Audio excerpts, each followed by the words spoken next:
واعبدوا الله ولا تشركوا به شيئا।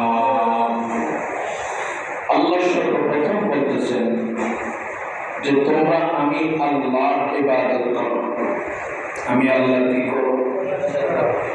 ওয়ালা তুশরিকু বিহি শাইআ, তার সাথে কাউকে শরীক করিও না। তার সাথে কি করিও না?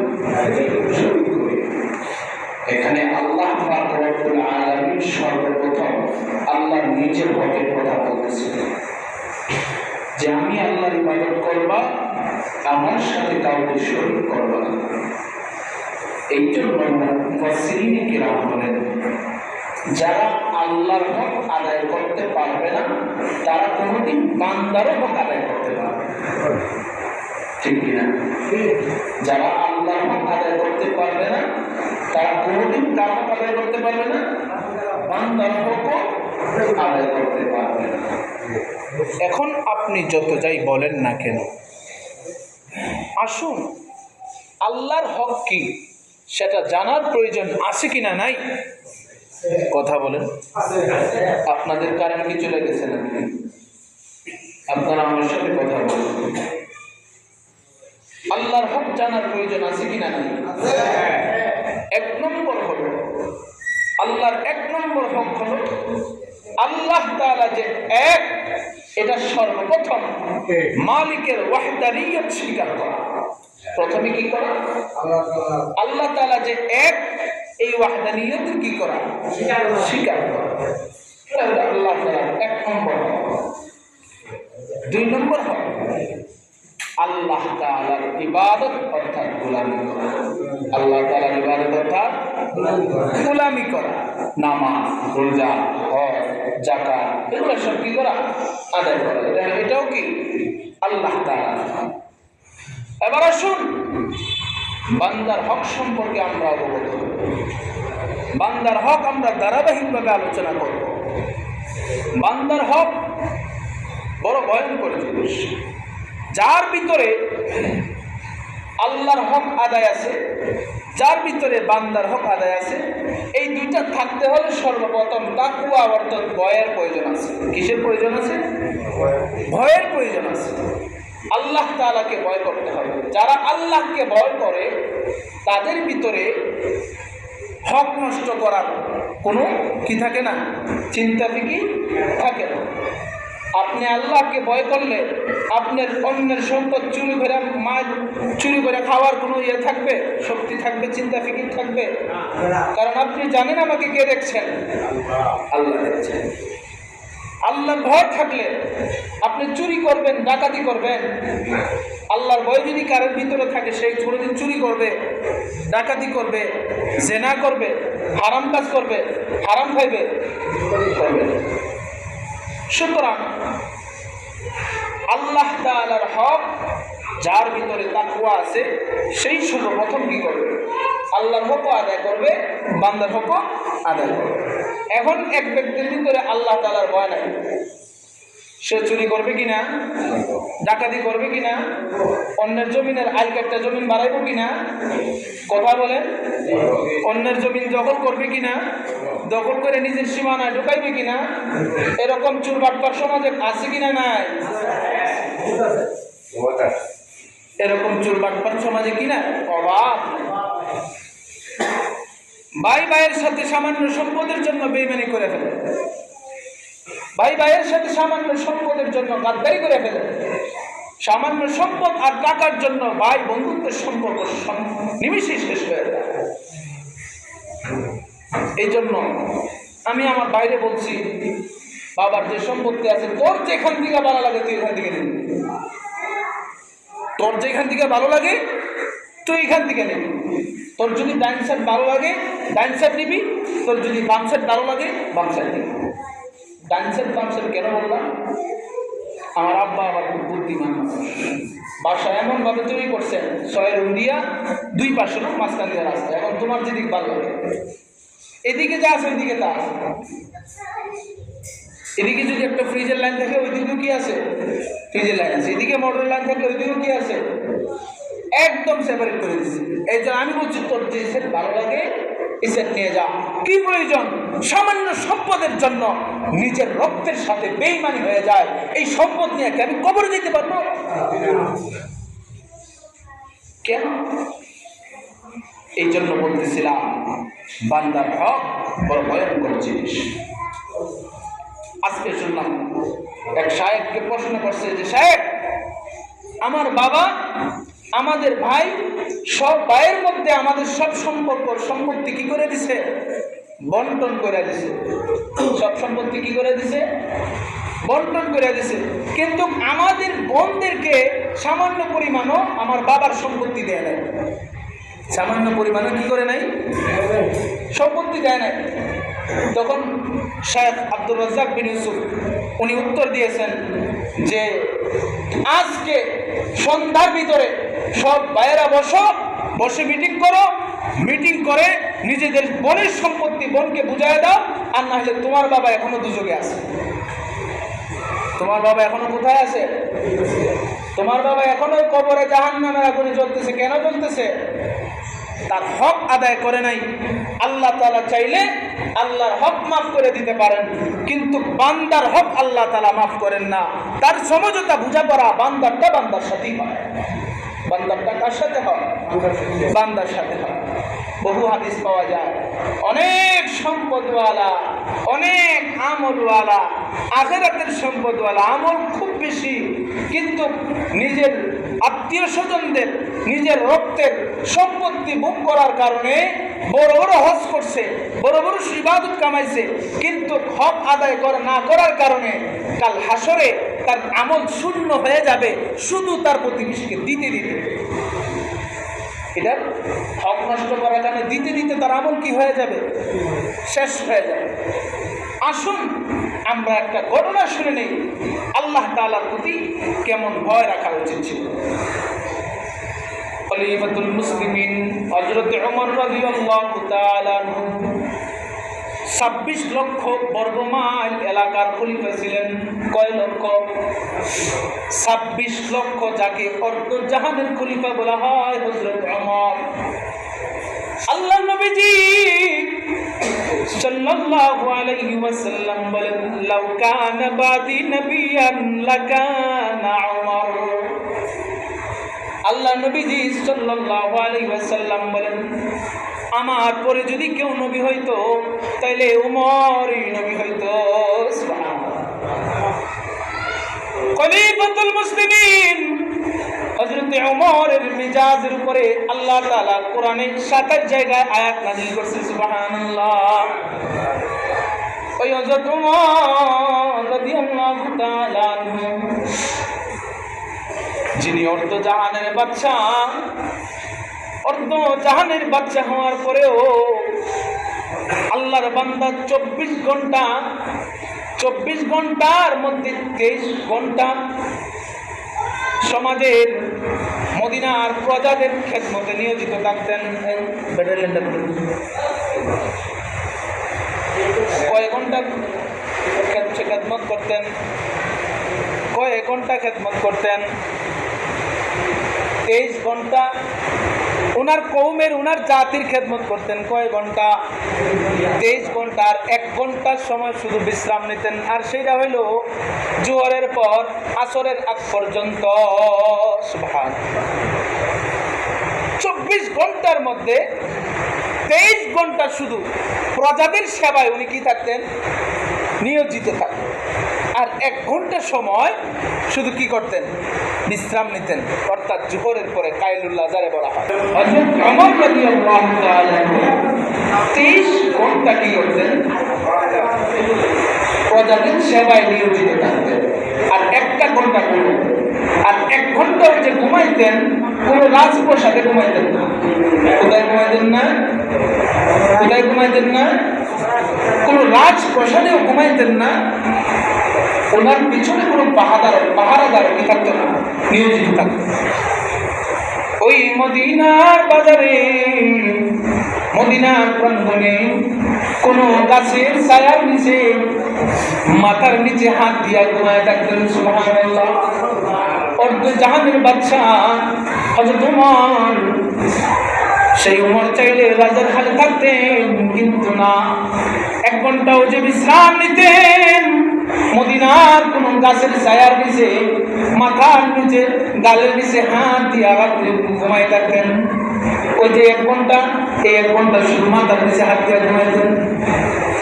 হযরত ওমর রাদিয়াল্লাহু তাআলা একবার ওনার কাছে এক ব্যক্তি আসছে কিছু বলার জন্য। হযরত ওমর গেছেন কুয়াতে পানি তুলতে।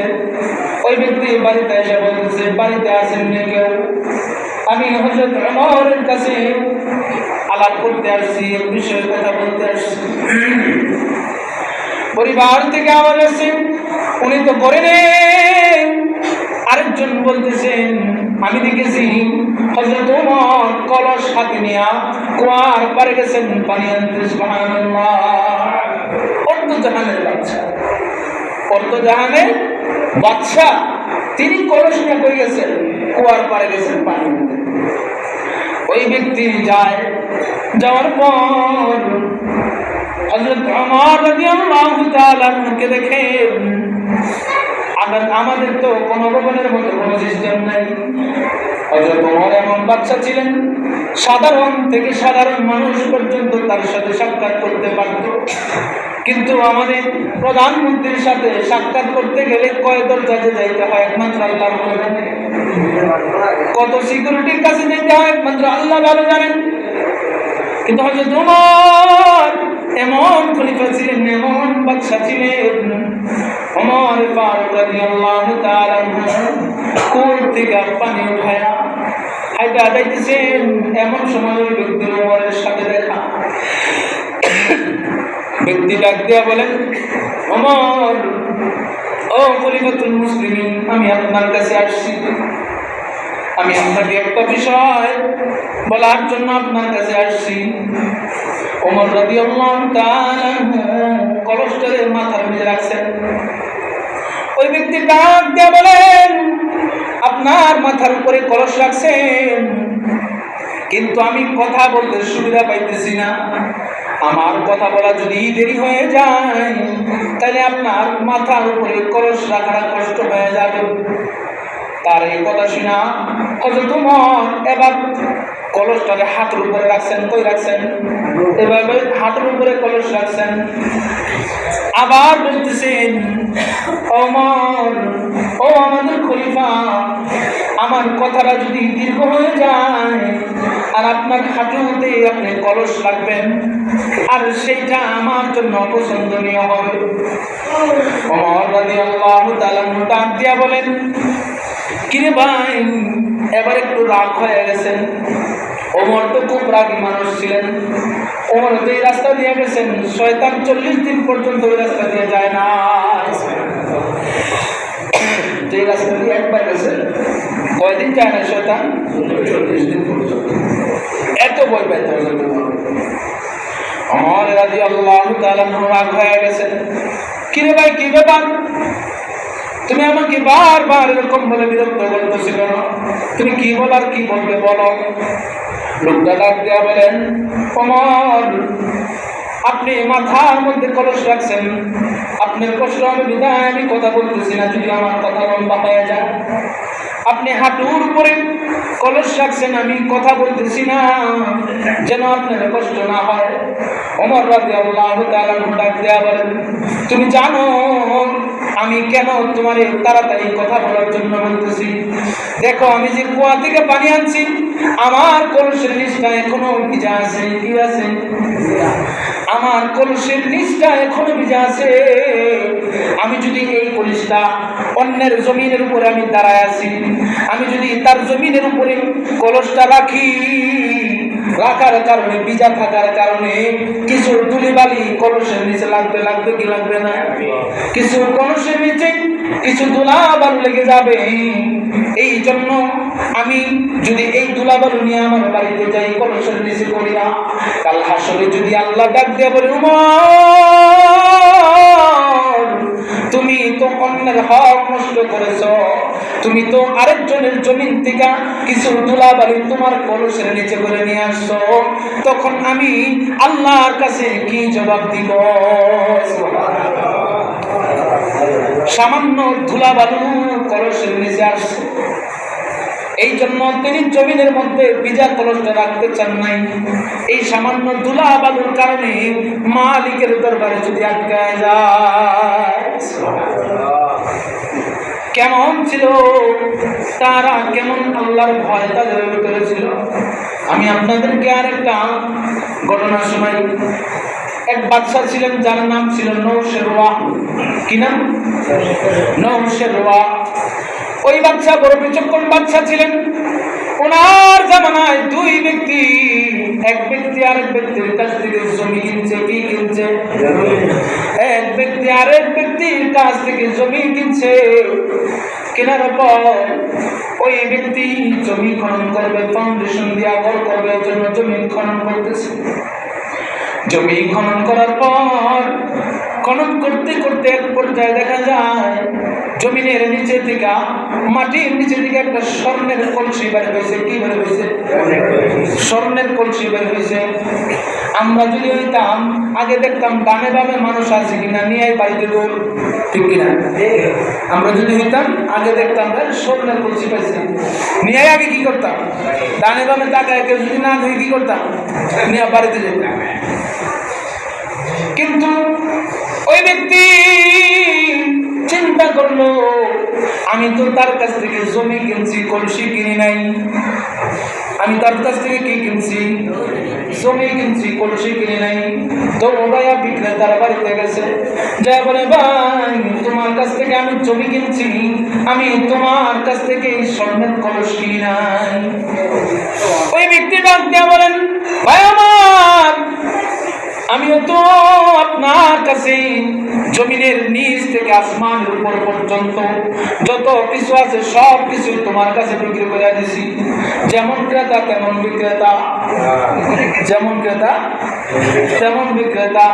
আমরা দেশে যদি বিক্রেতা এসে দাবি করতো আমি তোমার কাছে জমিন বেচছি, কলস বেশি নাই, কয়েক যুদ্ধ দেবে তো একমাত্র আল্লাহ ভালো জানে। ওই ব্যক্তিও বড় বিচক্ষণ ব্যক্তি ডাক দিয়ে বলে, ভাই আমি তোমার কাছে জমি বিক্রি করেছি, এই জমির নিচে যা আছে সব তোমার, আসমান পর্যন্ত সব তোমার, এই কলসের আমার কোনো অধিকার নাই। এবার তারা পড়ে গেছে চিন্তায়, দৌড়ায় গেছে বাচ্চা নৌশেরওয়ার কাছে, যা বলে, বাচ্চা আমি তার কাছ থেকে কলস কিনেছি, আমি তার কাছ থেকে কলস কিনেছি, আমি তার কাছ থেকে জমি কিনেছি, কিন্তু তার কাছ থেকে আমি কলস কিনি নাই। আরেক ব্যক্তি ডাক দেয়া বলেন, ওই বিক্রেতা ডাক দেয়া বলে, আমি তার কাছে আসমান পর্যন্ত জমিন বিক্রি করে দিছি, মাটির নিচ পর্যন্ত জমিন বিক্রি করে দিছি, সুতরাং এই কলসের মালিক আমি না। বাচ্চার কাছে যায়, দুজন কি করলো? অভিযোগ করলো। বাচ্চা নৌশেরওয়া ছিল বড় বুদ্ধিমান। বাচ্চা ক্রেতারে ডাক দেয়া বলেন, এই ক্রেতা, তোমার কোনো সন্তান আছে কিনা, পুত্র সন্তান আছে কিনা? বলে, হ্যাঁ আমার পুত্র সন্তান আছে। তাহলে তোমার যদি পুত্র সন্তান থাকে তাহলে বিক্রেতারে বলতেছে, ও বিক্রেতা তোমার কোনো কন্যা সন্তান আছে কিনা উপযুক্ত? বিক্রেতা ডাক দেয়া বলে, হ্যাঁ আমার উপযুক্ত কন্যা সন্তান আছে। বাচ্চা ডাক দেয়া বলে, তাহলে সমস্যার সমাধান হয়ে গেছে, তোমার পুত্র তোমার কন্যা উভয়ের মধ্যে শাদী করা দাও, উভয়ের মধ্যে বন্ধুত্ব করে ফেলো, বিয়ে সম্পর্ক করে ফেলো, আর তাদের বিবাহের মধ্যে কলস বিক্রি করে তাদের বিবাহের খরচ মিটায় দাও। সমস্যা সমাধান আছে। আর দরবার আছে। কেমন তাকওয়াওয়ালা মানুষ তারা ছিলেন, আল্লাহরে কেমন ভয় করতেন, বান্দার হকের ব্যাপারে কেমন ভয় করতেন। কিন্তু আমরা অন্যের 5 টাকার লোভ সামলাইতে পারি না, সামান্য জমির লোভ সামলাইতে পারি না, সামান্য জিনিসের লোভ আমরা সামলাইতে পারি না, নিয়ে যাই। কিন্তু এটার মাসুল যে আল্লাহর কাছে কত হবে একমাত্র আল্লাহ ভালো জানেন। এরকম ভাবে আমরা মানুষের অনেক কিছুই মানুষের অজান্তে করে ফেলি, কিন্তু আল্লাহ তাআলার দরবারে দাঁড়াইতে হবে। বুটওয়ালা যদি বুট নিয়ে বয়, কিছু মানুষ আছে কাপলা দিয়া 2-4-5টা বুট নিয়ে নেয় কিনা, কথা বলেন নাই কিনা? আল্লাহ তাআলার কাছে এটার জবাব দিতে তোমার কি করতে হবে? তুমি তার কাছ থেকে অনুমতি নিছিলা। বাদাম ওরা যদি বাজারে বাদাম নিয়ে ভয় চিমটি দিয়া 2-4-5টা বাদাম নেওয়া যায় কিনা? আল্লাহ যদি এই 2-4-5টা বাদামের সওয়াল তোমারে করে, ক্ষমতা আছে উত্তর দেওয়া? ক্ষমতা নাই। এই জন্য বড় সাবধান, বড় সাবধান। বান্দার হক বড় কঠিন। আল্লাহ তাআলার হক তো তার কাছ থেকে চায়া মাফ লওয়া যায়। এরপরে আল্লাহ তাআলা বলতেছেন ওয়াবুদুল্লাহ ওয়া লা তুশরিকু বিহি শাইআ। আল্লাহ 1 নম্বরে বলছেন বান্দা তুমি আমি আল্লাহর ইবাদত করো, আমার সাথে কারো শরীক করিও না। ওয়া লা তুশরিকু বিহি শাইআ ওয়া বিল ওয়ালিদাইনি ইহসানা। এবার আল্লাহ তাআলা বান্দার হকের মধ্যে ঢুকছেন। বান্দার হকের মধ্যে সর্বপ্রথম প্রাধান্য দিয়েছেন, প্রায়োরিটি দিয়েছেন পিতা মাতাকে। আল্লাহ বলে ওয়াবিল ওয়ালিদাইনি ইহসানা, তোমরা তোমাদের মা বাবার সাথে সৎ ব্যবহার করো। কি করো? মা বাবার সাথে সৎ ব্যবহার করো। বাংলাদেশের এক কিংবদন্তি ছিলেন, যার নাম ছিল একে ফজলুল হক। শিক্ষিত সমাজ চিনবেন, নাম শুনছেন নি? একে ফজলুল হক। ওনার কাছে এক ছেলে তার মায়ের ব্যাপারে বিচার নিয়ে আসছে। ছেলে কি নিয়ে আসছে? মায়ের ব্যাপারে বিচার নিয়ে আসছে। স্যার, আমার আম্মা তো এমন কাজ করছে, আমার মারে, সে তার মারে স্যারের কাছে কি করছে? অপরাধী বানাইছে। কিন্তু শিক্ষিত মানুষ উনি চিন্তা করলেন তারে বুঝাইতে হবে, বড় সমাজে কঠিন ভাবে বুঝাইলে হবে না। স্যার ডাক দিয়া বলে তোমার বিচারের সমাধান হইল, ওনার কাছে একটা কাঁঠাল রাখা ছিল। কি রাখা? কাঁঠাল রাখা ছিল। যে তোমার বিচারের সমাধান হলো এই কাঁঠালটা তোমার পেটের মধ্যে আমি বাইদা দিব, আর এই কাঁঠাল নিয়ে তুমি হাঁটতে হবে। ছেলে বলে তা তো কোনো ব্যাপার না, সাধারণ ব্যাপার। উনি ওর পেটের মধ্যে কাঁঠালটারে বাইদা দিচ্ছেন, বাইদা বলতেছেন এবার হাঁটো। ছেলে যখন 1-150 কদম গেছেন, কোমর বাইগানে, কোমর নিয়ে আর দাঁড়ায় থাকতে পারে না। আচ্ছা ওনার কাছে বলতেছে স্যার আপনি আমার কি বুঝাইবেন? আমি বুঝে গেছি। স্যারের কাছে এসে ওই সন্তান চোখের পানি ফেলায় বলেন স্যার গো, একটা কাঁঠালের মান আমি 1-150 কদম সহ্য করতে পারি নাই।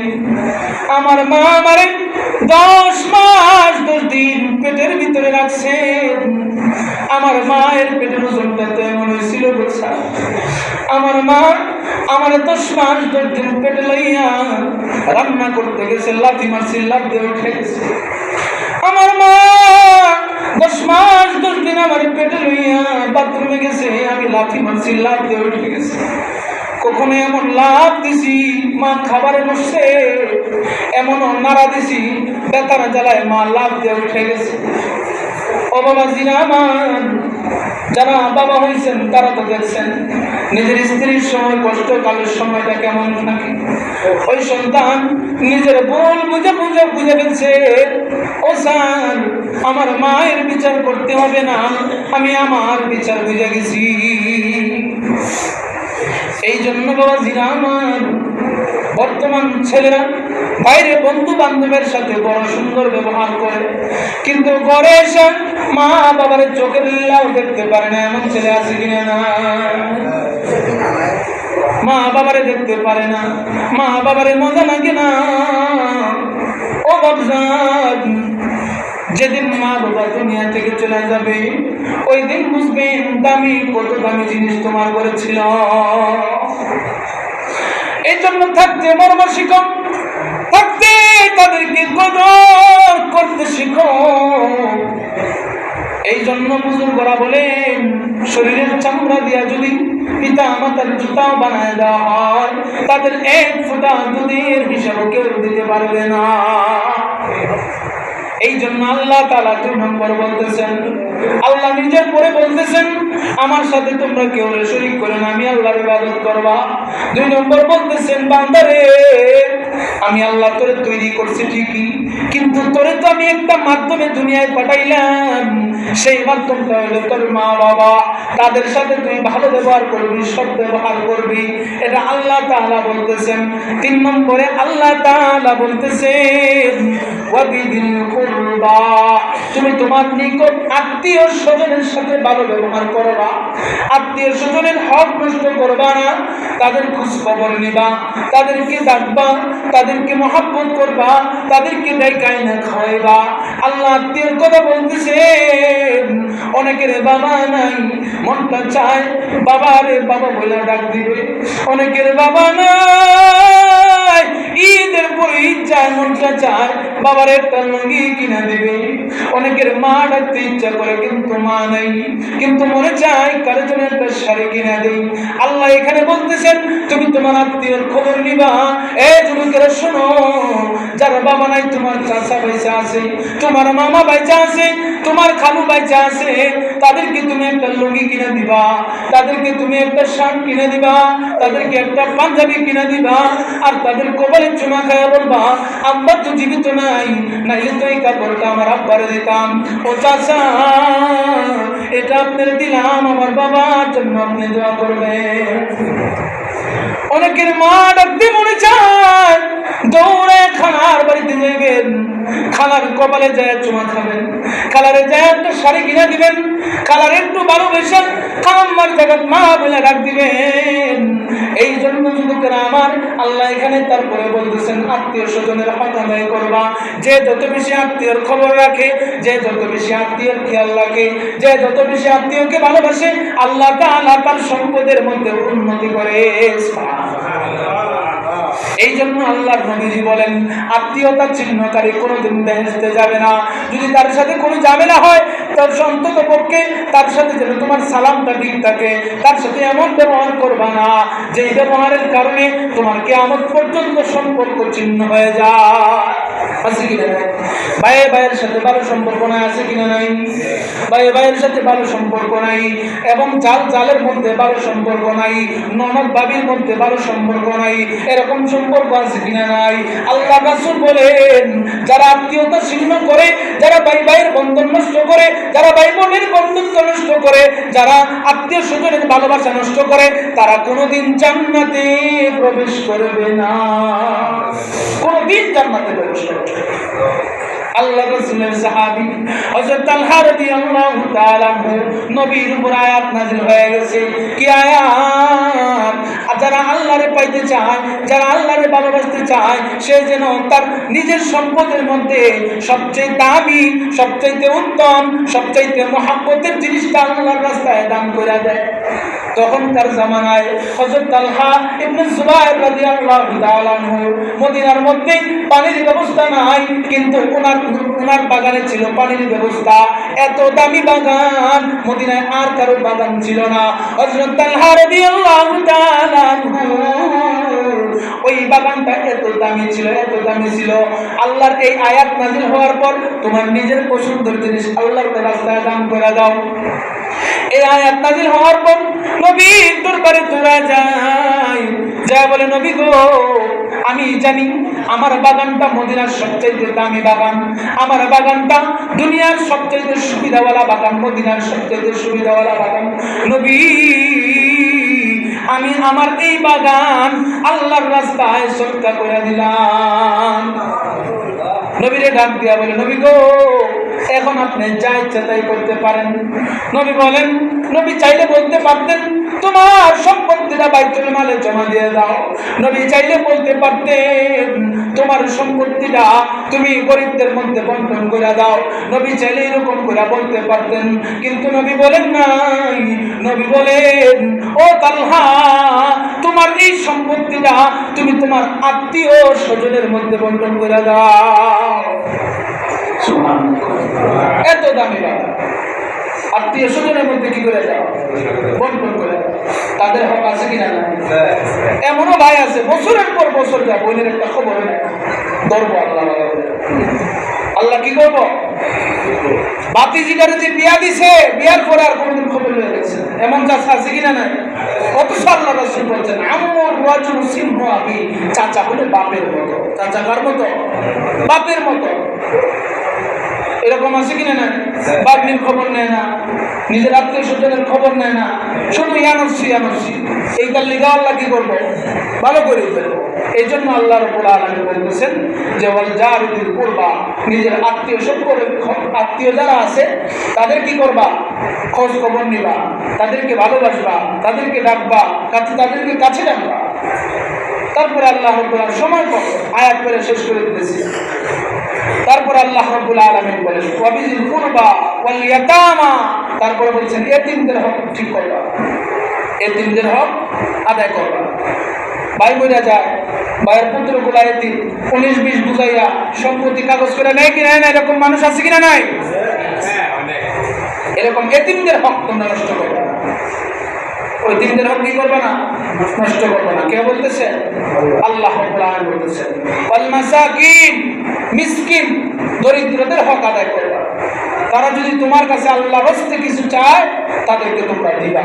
আল্লাহর রাস্তায় চাইলে কি করবা? দিবা। না চাইলে মাফ চাই কি করে দিবা? বিদায় করে দিবা। তাদেরকে তোমরা অবজ্ঞা করবে না, অবহেলা করবে না, ধমক দিবে না। কারণ তাদের হক তোমাদের মধ্যে নিহিত আছে, তাদের হক তোমাদের মধ্যে নিহিত আছে। ওয়াল মাসাকিন, তারপর আল্লাহ বলছেন ওয়াল জারি বিল কুরবা, তারপরে আবার আল্লাহ তাআলা বলতেছেন তোমার প্রতিবেশীদের মধ্যে যারা দরিদ্র তাদের খবর দিবা। প্রতিবেশীদের মধ্যে যারা দরিদ্র তাদের কি করবা? খবর নিবা। প্রতিবেশী খায় না মরে, কোনো খোঁজ খবর নাই, অথচ নিজের চুলায় গরুর গোশত খাসের ভিতর থেকে কি হয়? পাক হয়। এই জন্য নিজের প্রতিবেশী দরিদ্র হলে তার খোঁজ খবর নেওয়া। তারপর আল্লাহ বলেন ওয়াল জুনুবি ওয়াস সাহিবু বিল জামবি ওয়া ইবনিস সাবিল, যারা আল্লাহর রাস্তার মুসাফির তাদের হক আদায় করবা। আমরা যারা আল্লাহর রাস্তার মুসাফির তাদের কি করবা? হক আদায় করবা। যেভাবে তাদের হক আদায় করা যায় তাদের হক তোমরা কি করবা? আদায় করবা। তারপর আল্লাহ রাব্বুল আলামিন বলতেছেন ওয়ামা মালাকাত আইমানুকুম ইন্নাল্লাহা লা ইউহিব্বু কুল্লা মান কানা মুখতালান ফাখুরা, যারা দাম্ভিকতা গম্ভীর্য ভাব নিয়ে চলে এদেরকে আল্লাহ তাআলা পছন্দ করেন। এদেরকে আল্লাহ তাআলা কি করেন না? পছন্দ করেন। নম্রভাবে চলাফেরা করা, ভদ্রতার সাথে চলাফেরা করা। মানুষকে, কিছু মানুষ আছে তাদের কথার ধরনটাই এমন, আপনার সাথে কথা বললেই আপনার দিলে আঘাত দিয়ে কথা বলছে, এমন মানুষ আছে কিনা নাই? তাদের কথার ধরন এইরকম, চাইলে সুন্দর করে বলতে পারে কিন্তু তার কথার ধরন এরকম। এই সমস্ত মানুষকেও আল্লাহ রাসূল অভিশাপ দিয়েছে।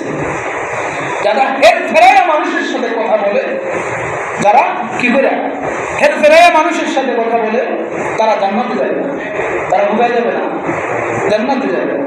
এই জন্য মানুষের সাথে ব্যবহার করতে হলে কি করে করতে হবে? ভালো করে ব্যবহার করতে হবে। এই জন্য আল্লাহ রাব্বুল আলামিন বলতেছেন যে কি বলতেছেন?